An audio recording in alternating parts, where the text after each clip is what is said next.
Hikayat Kali Keruh, Bumiayu. Kali Keruh merupakan nama sebuah sungai besar yang mengalir melewati pusat kota Bumiayu. Sungai tersebut cukup dikenal oleh masyarakat setempat karena menarik dan unik, yaitu warna airnya yang selalu keruh, mirip dengan air sungai yang sedang banjir, berwarna coklat berlumpur. Kali Keruh ini mengalir di antara Kecamatan Sirampok dan Gunung Sumping. Nah, di samping Gunung Sumping itu ada mata air yang airnya mengalir menjadi anak sungai Kali Keruh. Konon, anak sungai dari mata air inilah yang membuat Kali Keruh selalu berwarna keruh. Dikutip dari buku Galukurba Antologi Cerita Rakyat Brebes Selatan, 2018, konon asal-usul Kali Keruh bermula ketika Tumenggung Puspanegara, Bupati Brebes saat itu yang anti penjajah, meninggalkan Pasewakan atau pertemuan agung yang diadakan oleh Sunan Pakubuwana VII. Puspanegara tidak suka pada Pakubuwana VII yang dekat dengan Belanda dan memutuskan untuk meninggalkan pertemuan agung tanpa pamit. Karena khawatir kepada Puspanegara yang dapat menjadi ancaman besar bagi dirinya, Pakubuwana pun akhirnya memberikan titah kepada prajuritnya untuk mengejar dan menangkap Bupati Brebes tersebut. Prajurit Kesunanan di bawah kepemimpinan Pangeran Mangkubumi berusaha mengejar Puspanegara dan para pengikutnya. Dalam pengejaran tersebut, Puspanegara hampir saja tertangkap di daerah yang saat ini dikenal dengan Paguyangan.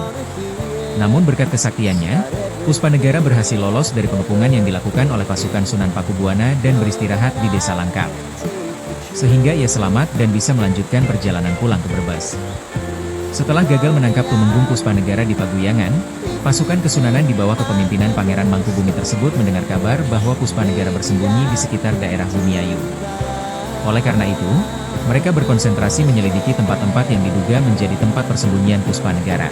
Tumenggung Puspanegara diiringi oleh beberapa orang penderek atau pengikut yang setia dan ulung dalam strategi pertahanan dari serangan prajurit Pangeran Mangkubumi, bersama rakyat setempat, mencoba untuk menghentikan usaha prajurit Pangeran Mangkubumi dengan penuh siaga dan strategi. Suatu ketika, para penderek ini melihat dari kejauhan beberapa orang dengan gerak-gerik yang mencurigakan. Setelah diamati dengan saksama, dan dipastikan bahwa segerombolan itu adalah prajurit yang sedang mencari Puspanegara, para penderek langsung menyerang gerombolan tersebut. Prajurit yang saat itu berada di tepian sungai, mencium gerak-gerik yang mengancam mereka. Mereka tahu bahwa ada beberapa warga desa yang akan menyerbu. Hal tersebut membuat mereka berlarian menuju hulu sungai hingga mendekati Gunung Sumping.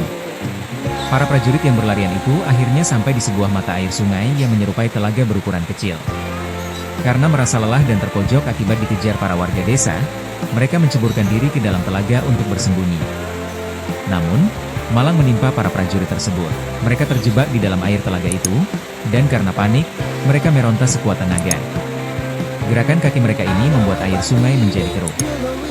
Mereka tenggelam abadi di dalam telaga kecil itu. Warga desa yang sedari tadi mengejar gagal menemukan mereka. Mereka hanya mendapati sebuah sungai yang airnya keruh. Itulah asal-muasal sungai itu dinamakan Kali Keruh.